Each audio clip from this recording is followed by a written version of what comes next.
ఇంటర్వ్యూలో ఇలాంటి క్వశ్చన్స్ అడిగితే కన్ఫ్యూజ్ అవుతారు. ఈ క్వశ్చన్ ని ఈ రోజు మనం ఈ వీడియోలో క్లియర్ చేసేద్దాం. ఇక్కడ మీరు కరెక్ట్ గా అబ్జర్వ్ చేస్తే మనకి 2 లూప్స్ ఉన్నాయి. ఒకటి rows equal to I and columns కి column equal to J. I అంటే అవుటర్ లూప్, జే అంటే inner loop. First for loop లో I equal to 1, I less than or equal to 5, I plus plus అంటే ఇక్కడ I equal to 1 అంటే 1 నుంచోని మనకి 5 వరకు 5 rose print అవుతుంది.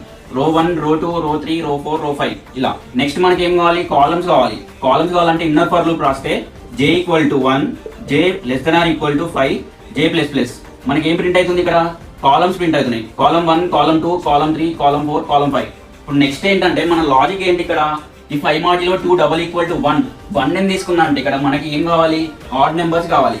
1, 3, 5 అంటే మనకి 1 ఏంటి? ఆడ్ నెంబర్, 3 ఏంటి? ఆడ్ నెంబర్, 5 ఏంటి? Odd number. సో మనకి ఆడ్ నెంబర్స్ కావాలి కాబట్టి 1 తీసుకున్నాం. ఇక్కడ 0 తీసుకుంటే మనకి ఈవెన్ నెంబర్స్ చూస్తుంది. ఈవెన్ నెంబర్స్ ఏంటి? 2, 4.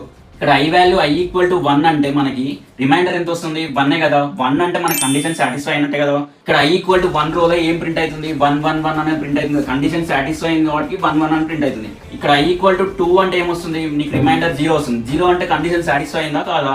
కాలే కదా. సో మనకి 1, 2, 3, 4, 5 అని ప్రింట్ అవుతుంది. నెక్స్ట్ ఏంటి?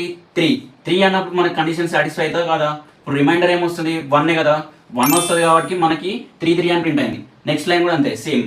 సో మీకు ఇక్కడ 90% అర్థమైంది అనుకుంటున్నా. మీకు ఇంకా ప్రాక్టికల్గా చూపిస్తే క్లియర్ అయిపోతుంది. ఇక్కడ కండిషన్ ఏంటి? I modulo 2 double equal to 1 అంటే ఏ రోల్ అయితే ఐ వాల్యూ ఆడ్ నెంబర్ అవుతుందో ఆ రోలో మనకి సేమ్ నెంబర్ ప్రింట్ అవుతుంది. అదే నీకు ఒకవేళ ఐ వాల్యూ సాటిస్ఫై కాకపోతే ఎల్స్ బ్లాక్ లో జే ఉంది కదా, జే వాల్యూస్ ప్రింట్ అవుతాయి. ఫర్ ఎగ్జాంపుల్ ఇప్పుడు ఈ కోడ్ రన్ చేసి చూస్తే మనకి ఇక్కడ ఐ వాల్యూ సాటిస్ఫై అయింది కాబట్టి ఫస్ట్ రోలో 1, 1 అని ప్రింట్ అయింది. అదే నీకు సెకండ్ రోలో 1, 2, 3, 4, 5 ఎందుకు ప్రింట్ అయింది అంటే ఇక్కడ ఐ వాల్యూ 2 అయితే మనకి కండిషన్ సాటిస్ఫై కాదు. సో ఇక్కడ ఎల్స్ బ్లాక్ లో ఏం రాసాం? System dot out out print LN J. ఎందుకు జే రాసాం అంటే ఇక్కడ ఐ వాల్యూ సాటిస్ఫై కాకపోతే మనకి ఎల్స్ బ్లాక్ లో జే వాల్యూస్ మాత్రమే ప్రింట్ అవుతాయి. సో మనకి ఇక్కడ జే వాల్యూస్ ప్రింట్ అయ్యాయి. 2 అంటే ఈవెన్ నెంబర్ కదా. ఈవెన్ నెంబర్ అంటే ఏమొస్తుంది? 0 వస్తుంది. సో ఇక్కడ మనకు కావాల్సింది ఏంటి? 1 అంటే ఇక్కడ 1 సాటిస్ఫై కాలేదు కాబట్టి 1, 2, 3, 4, 5 ప్రింట్ అయింది. సో ఇక్కడ సేమ్ థర్డ్ రోలో మనకి సాటిస్ఫై అవుతుంది కాబట్టి 3, 3, 3 అని ప్రింట్ అయింది. సో మీకు ఈ ప్యాటర్న్ అర్థమైంది అనుకుంటున్నా. ఈ స్క్రీన్ మీద కనిపించే ప్యాటర్న్ ని సాల్వ్ చేసి కామెంట్ బాక్స్ లో కామెంట్ చేయండి.